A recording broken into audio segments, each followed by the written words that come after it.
He's got jelly beans for Tommy, colored eggs for Sister Sue. There's an orchid for your mommy and an Easter bonnet too. Try to do the things you should. Maybe if you're extra good, he'll roll lots of Easter eggs your way. You'll wake up on Easter morning and you'll know that he was there when you find those chocolate bunnies that he's hiding everywhere. Here comes Peter Cottontail hopping down the bunny trail. Hippity hoppity happy Easter day. Let's go.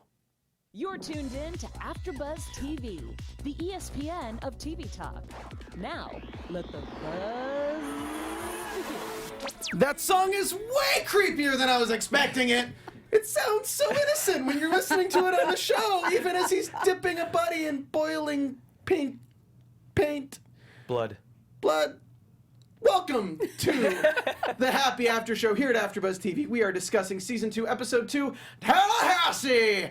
I am your host, Stephen Lemieux, joined with my fantastic panel. I had to do it alone last week, but you know what? It was worth it just to get to today because I am joined by an amazing co-host today. We have Nikki Bailey. She's producer of Fat Sketch Comedy, and she performs all the time, and she's got improv coming up. She can tell you all about it at the end of the show. You got to stay tuned. Nikki Bailey! Hey, hey!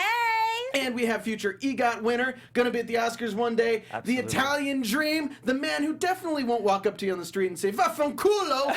We have Ricky Vitucci. Welcome to the show. Ciao. Ciao. There you go. There you go. We got our translator for Blue. Yes. Of course. Anything Italian. It's gonna make it sound really evil because it's mostly gonna be Orcus speaking Italian on this show. So probably good to have you here to break out the demon speak, which I guess I shouldn't call the Italian language demon speak. Probably not. It's a holy language. It is a holy language, but let's just say that holy things in this show turn out to be very bad very quickly. Nobody wants them. We're going to be breaking down the show by going sunny shine with the lawyer in blue. We're going to be talking about Smoothie, a.k.a. the Easter Bunny, Meredith, then Amanda, then Nick and Haley, and then we'll end on the saddest scene ever of Haley and just like... oh my God. Bless her little heart. And before we get into overall thoughts, I do want to ask you about these lyrics and see how they perform. Because I'm gonna just read you one of them real quick. One is, you'll wake up Easter morning and you know that he was there. So Haley has found the rabbit's foot in her notebook. She knows that he was there. And then you have colored eggs for Sister Sue. What did we see in the very first scene of this season? Like nuns, sisters, and the colored egg was the key to their salvation and their demise. So I'm really interested to see where we're going through. And jelly beans for Tommy could technically be the mint he put in the mouth of the guy he skinned alive. So there's a lot of things that are being taken away from this song, and it's just so creepy and bringing every girl and boy baskets full of Easter joy, especially with everything that's going on with this school. We're going to be dealing with kids a lot. We're already introduced to children in the Jewish family today. So I got a lot that is cranking my gears right now. I just read this right before the show, and I'm like, this is going to get so dark. It's going to be so amazing. But first, let's go ahead and talk about our overall thoughts. Episode 2, Nikki. Well, of course, it was hilarious, and I loved every second of it. I am a little shocked at the way that the show is going after the big religions. I think I'm a little shocked. I'm wondering if there might be some people blogging about the potential anti-Semitism, maybe? I don't know. I might be reading too much into it, but I'm here for it, all of it. I mean, obviously not the anti-Semitism, but the, show otherwise. Did I make that sound bad? I don't know. I wouldn't consider it anti-Semitism. It probably isn't. I'm sensitive to these things. Okay. So. Ricky. You're not the only one that's very sensitive to this kind of things. I actually love how this season has started. The comedy in this, the subtlety of like nuances and how Sax delivers these lines but it's like in an angry way, but still is so comical. To me, I'm not normally into shows like this, but this show definitely has my attention.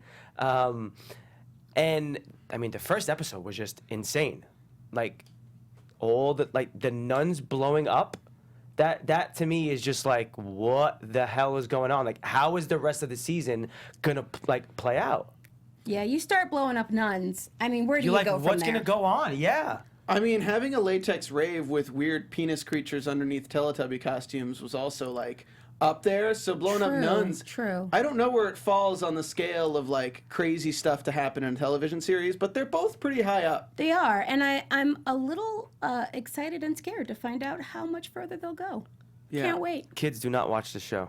I love the episode. I love that we're actually dealing with Haley's interaction with life after the traumatic event of last season. They're not glossing over it. They're running through it, and they're actually dealing with it on a scale of like, she now has this father in her life that before being kidnapped in season 1, she had not interacted with at all, and now she's spending an entire day with, and we go through all of the scenes throughout that. I'm loving Smoothie's storyline because they always do such a great job of putting these little puzzle pieces out there and just having them slowly connect together throughout the season as opposed to you even knowing exactly what's happening. And just the bunny scene was cool because you're just like, what the hell's going on? And then you see the foot at the end was like a really great reveal for his character. And then Sunny Shine is just so perfect. Delightful. So perfect. So let's go ahead and first of all talk about Sunny Shine. We're introduced to Sunny as he speaks to... he's speaking to Smoothie about his master plan and how perfect he is and how smart he is, and he just wishes somebody can see eye to eye, which was so weird with Smoothie's eye. Mm-hmm. So he's got this pink eye that independently looks around, seemingly without his knowledge of it moving around. What do you think the whole deal with this eye is? I don't think there's anything with the eye. Honestly, I think that it's just like a weirdly placed. Like, I just think it's a weird eye. I think it's a weird glass eye. But haven't we seen his face before, though, right? And that eye was not there. I thought so. I thought he had 2 normal eyes, and then all of a sudden, boom, he has this pink eye. So, like, at the end of last episode, we see him with 2 normal eyes. Yeah, Yeah. you're right. And then sometimes we see him with the pink eye. Yeah. So what I'm kind of feeling here, guys, is an Orcus level thing. Just how Sunny Shine is the bug. I feel like the bunny is not just a persona that Smoothie has that put Smoothie's on. playing, yeah. I feel like to save his life or to whatever it was, they have inserted this character demon of the bunny into him that sometimes has control and sometimes doesn't, or is sometimes involved and is sometimes not. Because the bunny was involved with the nuns and the bunny was involved with the meeting with Sunny Shine, For but sure. then when it's just torturing a guy for no apparent reason, Right. it doesn't seem to be activated. Interesting. I don't know that I made that connection, but I like it. And I also feel like it would be really interesting to, because I wonder if the new eye thing and the bunny situation, how they're connected to the Teletubbies from like are all these the same kinds of creatures that we're dealing with? Are they different kinds of creatures? Like what are we dealing with here? And who controls them? Does Sunny control them? Does Sunny control? So Sunny is a pawn, to my understanding. Yeah. The bug is a pawn of the greater demons of whoever is in control of that whole Sunny Tower. Because when we go through his backstory, he was just a washed-up actor until he got the power to become the bug and start basically selling his soul to the devil or whatever it is, whatever this entity is, to start becoming this super powerful guy with the blackmail and everything like that. And he took on this persona of the bug, but we don't know yet Right. if Sunny Shine just, and I'm using just Blue as the example, is housing another of the old ones within him.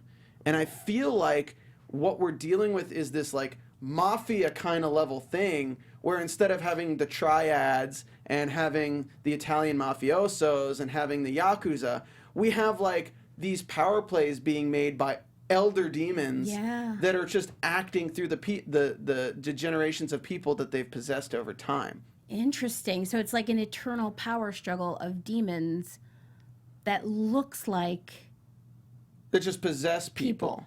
But like, interesting. I don't know if they're demons or aliens because then we have the Teletubby goo. Yeah. Right. So- I don't know either. Yeah.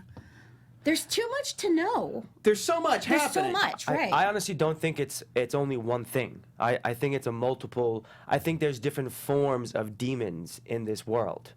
I don't think that there's only one. I don't think it's.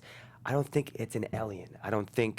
I believe it's a demon, but there's different branches, not quote unquote, but like there's different forms of these demons that are inside different people, and they do different things. I mean, I'm gonna put out a huge like end game prediction kind of philosophy here. Go there. The demons are only imaginary friends that have been worshipped since beginning. So like this show plays with religion in a lot of way. Yeah. And if you're going to view deities and instead of saying like, okay, the Christian God is a all-seeing being. For sure. And instead say, what if God itself is just an imaginary friend that was brought up to that level by multiple people believing in it? And Sunny Shine is creating the same thing right now with his television series. It's kind of like a darker version of American Gods, where like there's the god of storytelling and the things like that, but this is now imaginary friends that are brought to that level. Yeah, I had the same thought. I was thinking, what if Happy and all the other imaginary just gonna say friends that. are kind of like, Yeah. like this is the start of the evolution, is where they are at Happy's, stage of development. But then over time, they become Orcus, and so. I was I thinking don't the know. exact same thing. That could be Yeah. really cool. It's also scarier than I thought it was originally. Well, we've noticed that Happy's changing already. Mm-hmm. And with... Happy's going through puberty. We say that, but there was a really interesting comment on our YouTube last week that was, what if Happy is turning into a demon?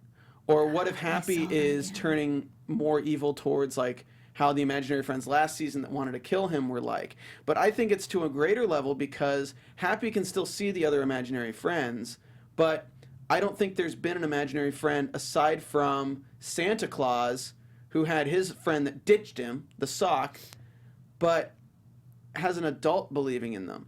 And if there's any crooked, weird kind of mindset of somebody, it's going to be Nick Sachs. True. Who can fully, because he doesn't even doubt Happy's existence at all. No. If anything, he believes in Happy more than Haley believed in Happy. Yeah. And that'll only make Happy curved more towards realism. Yeah. If we're looking at Endgame here, I see Happy as basically being the good guy version of a demon to take on Orcus and take on the Bug and take on the Bunny and everyone who's involved in these crazy mafioso elder demon schemes. I find it quite interesting.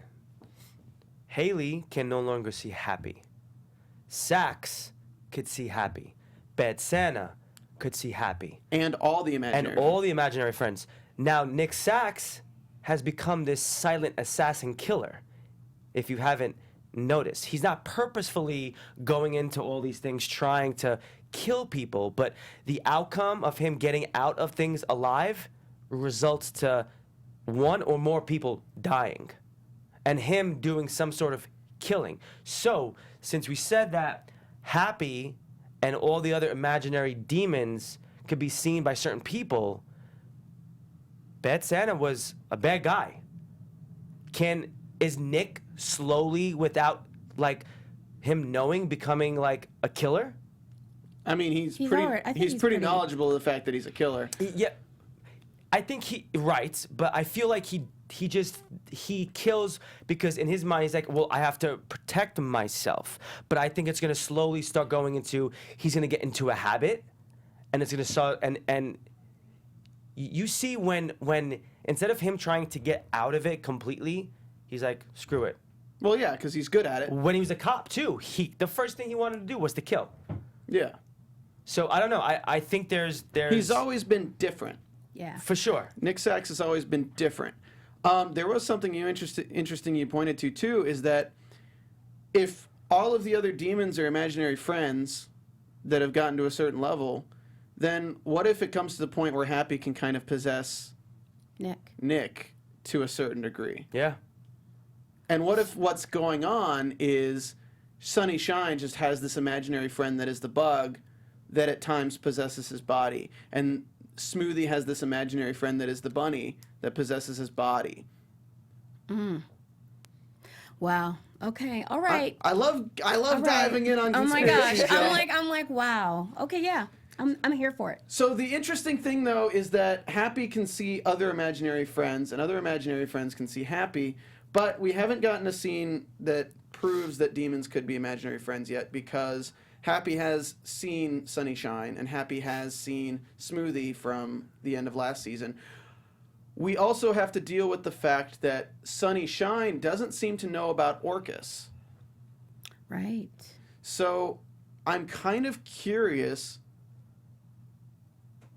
what is going to happen here with Blue, because it seems like they're just treating Blue like he hasn't gotten any supernatural abilities. Like, Sunny Shine obviously is the bug, and he works with the bunny, and he's so involved in these crazy night raves with aliens or demons or whatever the hell they are, but he doesn't seem to be treating Blue like somebody who's possessed by a demon. Right. So he has no knowledge. Well, but now that, you know, Blue is getting the crap beat out of him in jail.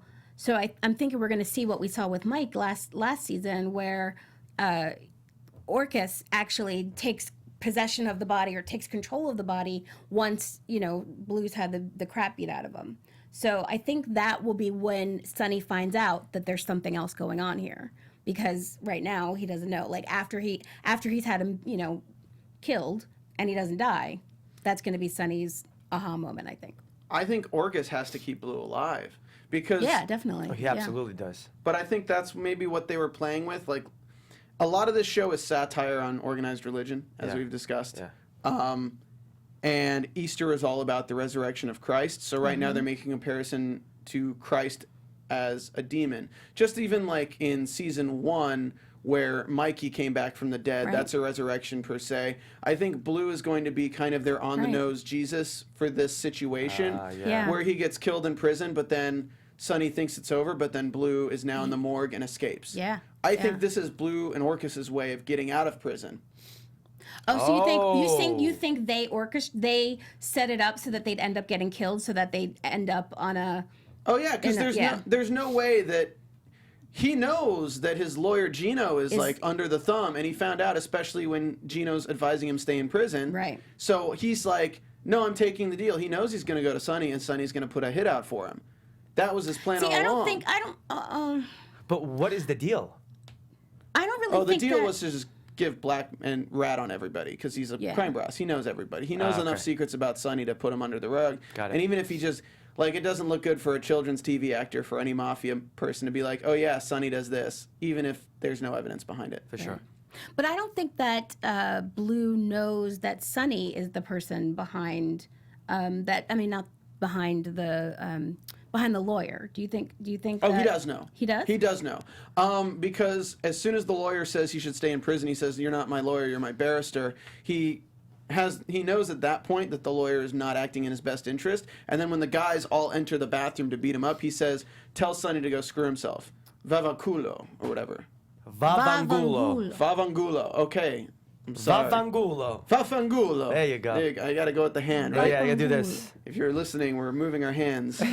Yeah, I missed that. I guess I was so in the moment of the guys coming in and noticing the toilets in the cute little bouquet that I really didn't hear that line. Interesting. Yeah, so what I think is going on with Sunny Shine and the lawyer in Blue is we're getting Blue separated. We're separating Blue from the main storyline, because they're going to think he's dead and he's going to be out in Wyoming and in Tallahassee. So tell me, what's in Tallahassee? Swamp. I have no idea what's going to be there. I have Me neither. absolutely Nothing. no idea. Nothing. All we know is that Satan was riding a bull in his mind in Tallahassee, Wyoming. And the guy who's getting skinned said Tallahassee. He did. You're right. That's a great point. So, I mean, what does he know? And now I'm wondering, now I want to go back to episode 1, because I don't really remember the conversation that he was having with that woman about fundraising. So now I'm wondering, was there something there that connects to The only thing with that conversation was that due to the murders, they didn't get as much funding as they thought they would have ordinarily? But there is something there. One of the things that she mentioned was that it was a charity for children, and the money wasn't going to, most of the money wasn't going to the children. Maybe their base of operations is out of Tallahassee, Okay. and all of the money was going to Tallahassee for this charity organization, and Blue somehow is knowledgeable of that. I mean, he has all of the secrets of the demon Orcus. Right. Tallahassee. We will see. But I gotta say, my favorite scene of this exchange between Sonny and the lawyer was the Margarita machine. I love Sonny. He's so brilliant. He's creepy and evil, but you love him. Like, you just want to, like... I don't love him. Oh, I love him. I hate him. I want to He talk creeps with me- him. He creeps me out. I want to do karaoke with Sonny. I want nothing to do with Sonny. You want to be locked in a room with Sonny. Oh my God, it's like my worst nightmare. I want to take ecstasy and rave with Sonny Me and too. everyone. Right. You know what? Don't close your eyes. I mean, honestly, I would love to be on set when they shoot those rave film days. Like, Yeah. that just looks like such a cool day to be on a film set. It really does. Yeah, on a Like- film set. In pretend world. I don't want to be in real life with Sonny. You're not about that life. Not about the But I mean, I think Christopher Fitzgerald is so... Like, what a fun character to get to play, right? You get to be a complete bad guy, but you're also a delightful children's star. And I think that is so much fun. I love him. Is there like a subtlety of like, what's the word I'm trying to look for? It's like he's an actor, but he's this like bad actor. Are they trying to like foreshadow the like entertainment world? How like corrupt and creepy it is? Oh, for sure. Right? Yeah, it's right? a satire on the entertainment Yeah, world. yeah, yeah. It's definitely a satire on the people who are lauded as the most charitable and the nicest, or like the worst people. For sure. And there's a few people that I think Sonny is based on, but I'm not going to. Can't, yeah. Ooh. I'm not going to call them out on I camera. think I know who you're talking about. But yeah, it's absolutely insane. Love the character of Sonny, and I'm excited to see what's going on because I think Smoothie's operating fairly independently of Me Sonny. too. Me I too. don't think I think the plans around the murders, because we get the headlines and how Sonny's saying that with the Santa and all the alliteration headlines, it boosted Christmas sales. People love a good asshole. So then they move on to Easter, and the Easter murders are boosting sales. We have Amanda in the store with Easter everywhere. I ordered something on Amazon today, and it gave me gift options. For Oh, Easter. no way. Just gift options. I'm like, why would I want something gift wrapped? Oh, Easter's coming up. What the? I guess happy's not wrong. They're trying to market another holiday. But I really am a big fan of Sonny's big plan, but it doesn't make sense. For Smoothie to be sending Haley rabbit's feet, or like, I think that Sonny would want him to sort of keep track of her, but and not just that, but the guy he's skinning, what is he doing with that? Like, I don't think that has anything to do It's for joy. with Sonny. Like, I think that's Smoothie's own side gig. Yeah. Yeah. So there's another option we haven't thought about too, which might be revealed later. Sonny Shine doesn't know that the bunny's another demon. Because if the bunny is another demon who knows about Orcus, he would know about Tallahassee. Or he would have found out about Tallahassee or something and knew that this guy was involved with something Orcus or Blue related and was torturing him for some reason. That's why he brought him in. Possibly. I don't know. Just throwing it out there. But No, I'm not obviously- ready to commit to that yet. Not- I'm gonna yeah, need to, it's like, I need more information. But everything he's doing in terms of the crazy stuff is under Sonny's supervision. But everything he's doing that has to do with Amanda and Haley and Nick is purely his gigantic, elaborate scheme for revenge against Nick. Yeah, yeah. And they cue it up so perfectly at the end of last episode that is going to be Smoothie's main focus in this season, is that he's a crony, but his main focus is this elaborate scheme to get revenge on Nick. We just don't know what he's going to do. Yeah, definitely. And there was a moment where I felt like I'm trying to remember. I'm trying to look in my notes to remember where it was. Where you kind of got the hint that Smoothie was like a little resentful of Sonny. So just after the skinned guy says Tallahassee, Smoothie made some comment like. Like offhanded comment about Sonny. I don't remember what it was now, but I wrote down Smoothie may be a little resentful of Sonny. So I'm thinking that maybe, that sort of work he's doing on the side is even to spite Sonny. Like, maybe Sonny's done with Amanda and Haley and all them. Yeah, I And think he is. Yeah. I think he's just realized, like, he asked last episode, and it's like, yeah, you ruined her career, got her kicked off the force. Oh, and Frank, whatever, like, he's just ruined. Like, Right. oh, you don't want revenge? No, I don't want revenge. But Smoothie's always wanted to torture people. We saw it last episode or last season when he like had the delivery guy and he tied him to the bathtub, and every time he tried to, he just like something else happened, pulled him away from it. So it is kind of amazing to see this season the lengths of what he can do with somebody, putting them in the latex heels, strapping him up, slapping his ass, skinning the entirety of his body alive with antiseptic And keeping gel. him conscious throughout that. Sick So individual. He's like, Yeah. kill me. It's like, well, funny fact, this is a I've already killed you. this is a fatal injury. Yeah. I've already killed you. And you could see the guy like cry as he said, okay. It's like his mind is like broken. Yeah. But this raises a greater point. Do you think everyone in those crazy rave latex suits have been skinned alive by Sonny and are just in this frenzy of pain and wanting to die and loaded up on drugs in these demon raves?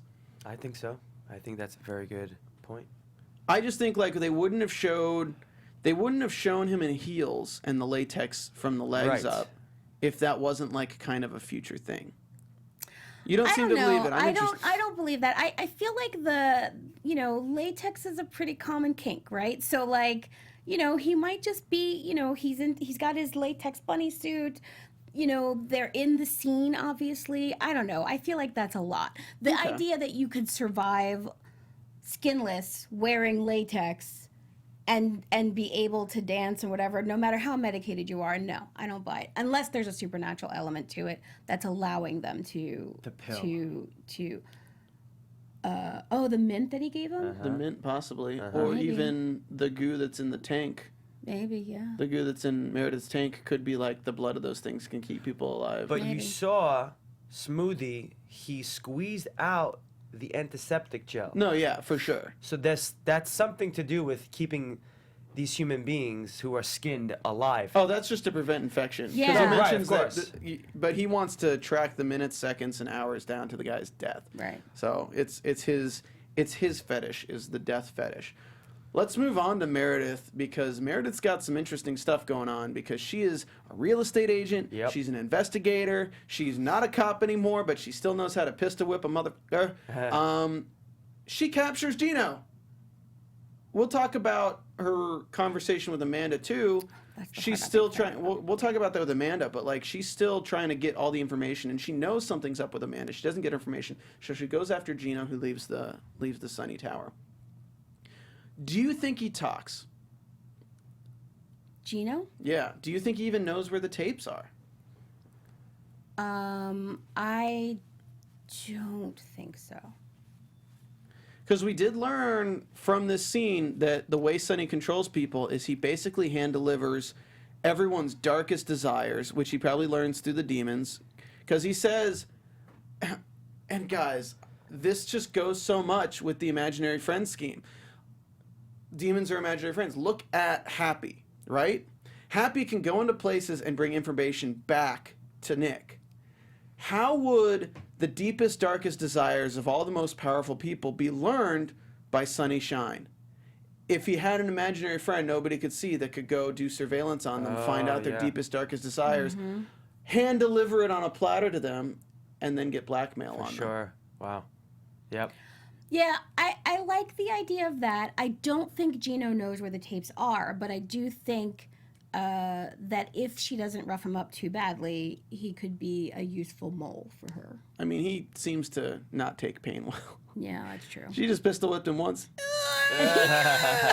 He broke down. He sure did. Poor thing. Yeah.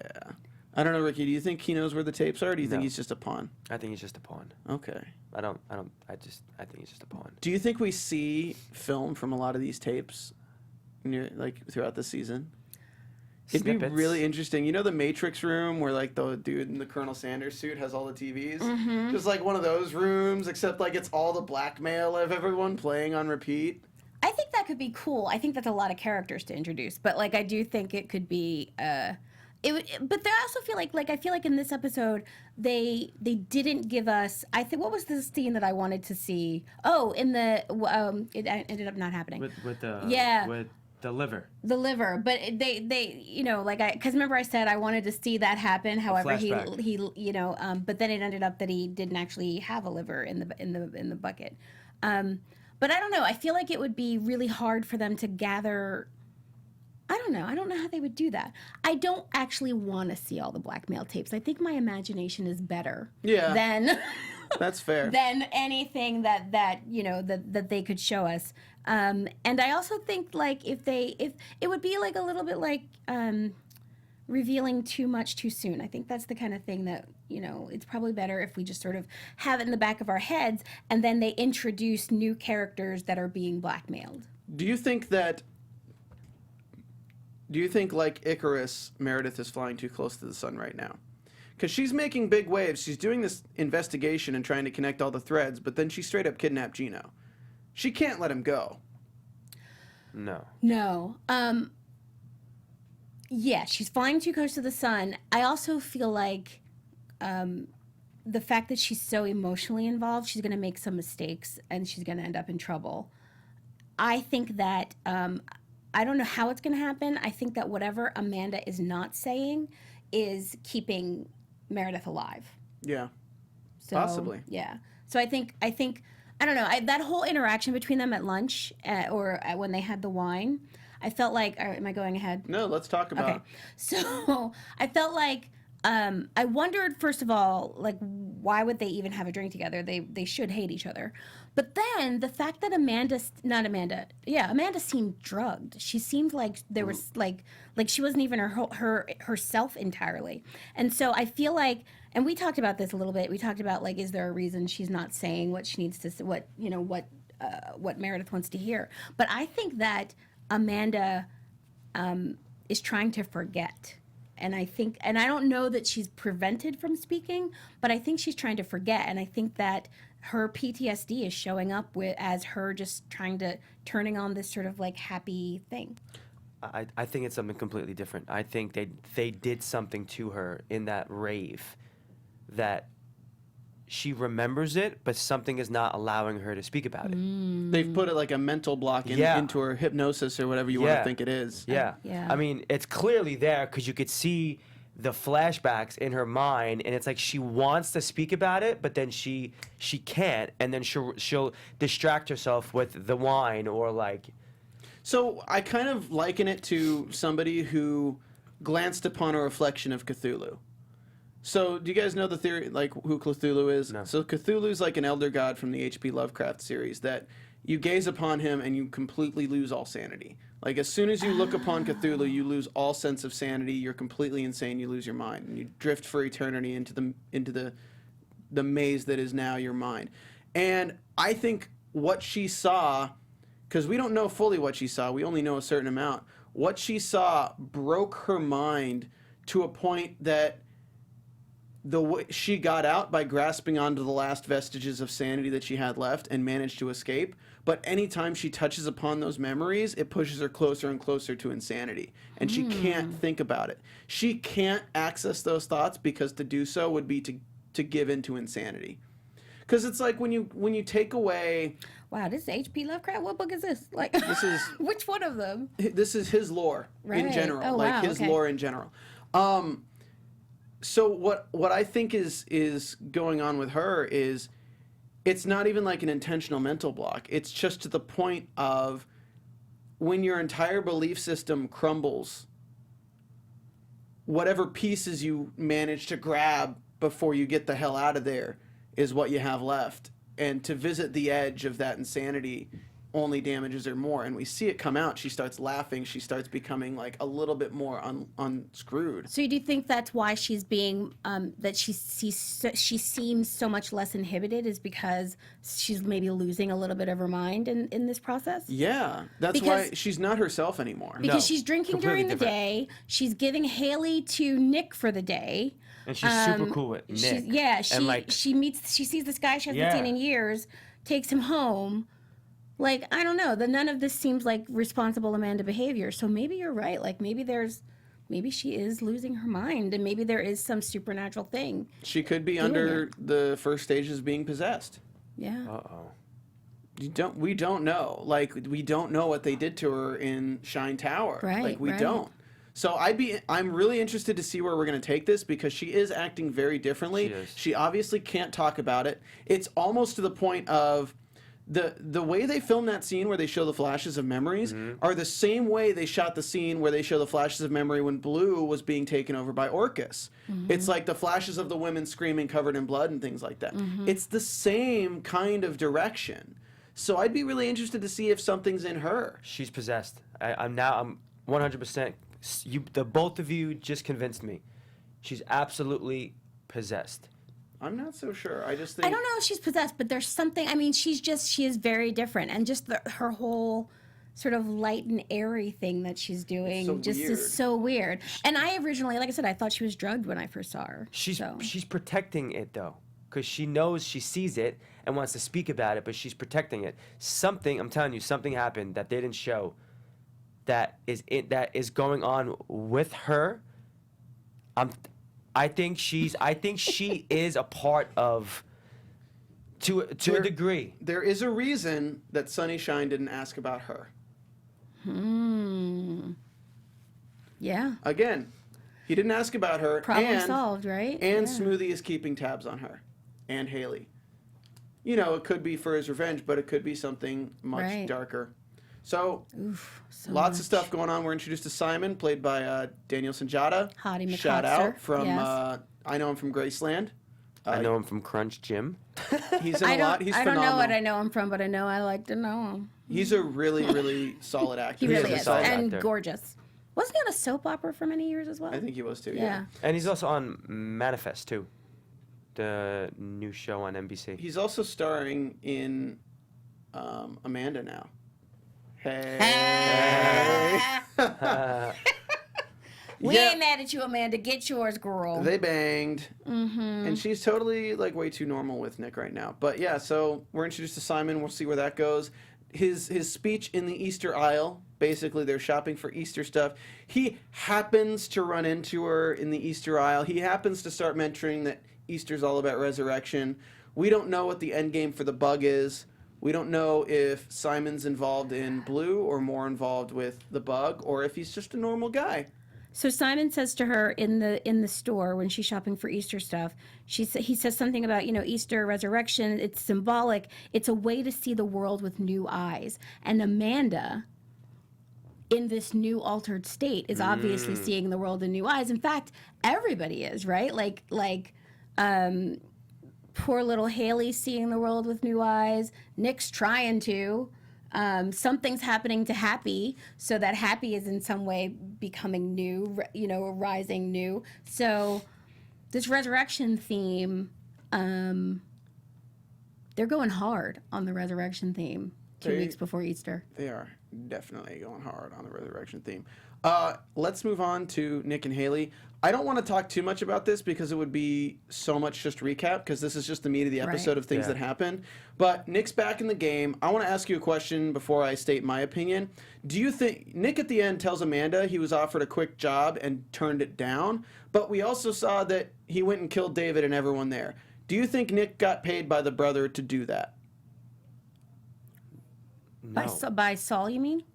Is that the name of the guy who was at the Sabal? Yeah, the guy at Sabal? the guy who was meant to be the donor. Yeah. Do we think he made a deal with Saul to go back and kill David? Yes. I don't think so. I think he did. You think so? I think he did too. Huh. Because he already was trying to hire him. The only way he could get out of there with that guy's kidney is killing everybody there in front of all the kids and everything like that. And then he went and killed them. Why would, Nick Sachs can go and kill them, but if he can make a buck doing it. And he just happens to have a cooler with an explosive in it. Yeah, no, I think Saul hired him. I think he took that deal. Yeah, Saul probably gave him the cooler with the explosive in it. Yeah. So I definitely think that's going to come out next week, in that Nick took the job from them, and that's a little bit of quick cash that he's going to have for Haley. Yeah. Was the scene with the pony, was that before? Yes. Okay. So the way it went was Nick and Haley are at home. She opens the fridge. She sees all the organs, which was not a dream. The dream sequence was an awkward, malicious game of Operation, which was super hilarious. Honestly, if anyone shot that, it could have been a great short film just on its own. Moving on, went to the Build-A-Bear workshop, where he's really bad at making bears, and Happy's going off all of his previous existing memories of Haley, but Haley's been through a lot, so she doesn't really like the same stuff. Poor child. Then we go to the races. We're introduced to Lena. Lena's Happy's 32-second girlfriend. Nick has that blow up at Haley because the horse loses and breaks its ankle. Really awkward. She runs away. He runs into David, and David says he's going to have to make good on this delivery. Then he goes to get the delivery, and we're at the house with the dinner. Yeah. Again, that's the spark notes for the episode. So, I am not sure if we're going to see Saul again, but, you know, it would make sense. They're really teeing it up for, like, the Jews versus the Christians right now. And it does, well, I mean, Passover and Easter are always in the same time, like around the same time. But I think we will see Saul again because he got David's out of the game now. So who's going to take over? Who's going to take over that racket, that, you know, Hasidic mafia racket? And David's dad still needs a kidney. Yeah, David's dad's not long for this world. Yeah. So I think Saul is taking over. Super interesting, the whole Christian Jewish thing and Passover and Easter. And even the whole, like, the repeating, you know, the idea of doing a mitzvah.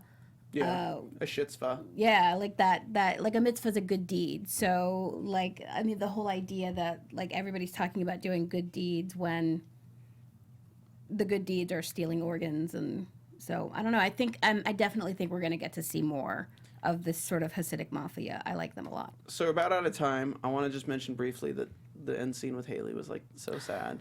Heartbreaking. But luckily, she has a lucky rabbit's foot made by her Uncle Smoothie and delivered to her door, which is so sweet. I think Uncle Smoothie's looking out for Haley's best interests right now. Oh, totes. And she's about to go into a Christian school.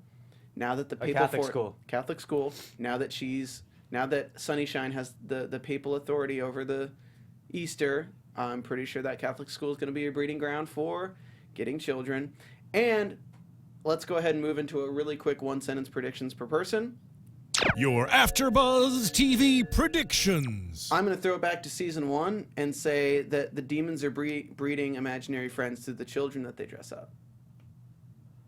Ooh. I'm going to go ahead and say my predictions are that Amanda will continue to fall apart. I think that Amanda and Meredith are going to save each other again somehow. Okay. And I think that that there's going to need to be some kind of intervention for Haley because the poor girl she's losing it. The PTSD is strong in this one.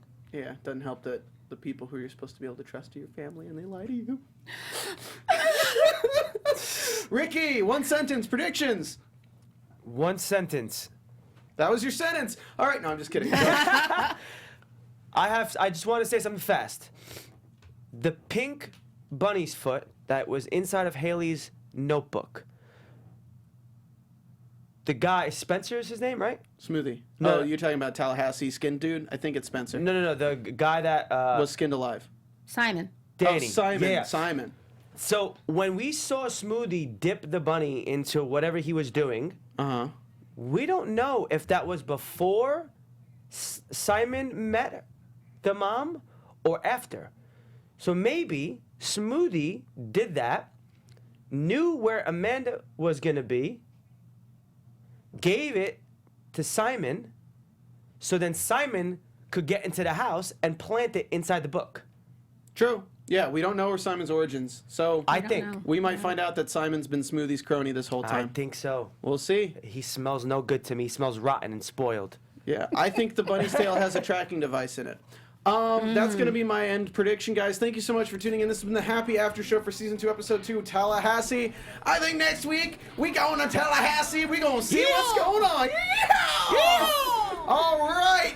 So, thank you so much for joining me today. Obviously, if you can, hit that subscribe button, hit the like button, tune into AfterBuzz every week, and tune into the Happy After Show if you're a fan of the show. Tweet it out, tweet at the stars, try to get us some guests on here, and let us know what you think of the show by commenting below after the stream is over. Where can we find you on Twitter, Miss Nikki Bailey? I'm at Nikki Bailey _, and I'll be at the Hollywood Improv next Wednesday night. Hell yeah, and Ricky Vitucci. At Ricky Vitucci, simple enough. Hey, and you guys can find me on Twitter at Stephen Lemieux, and as always, I want to have one last word for everyone. I think we all know what word I'm about to say. It requires moving your hands. Let's say it tonight. 1, 2, 3. Vaffanculo! Ciao. Our founder, Kevin Undergaro, and me, Maria Menounos, would like to thank you for tuning in to AfterBuzz TV.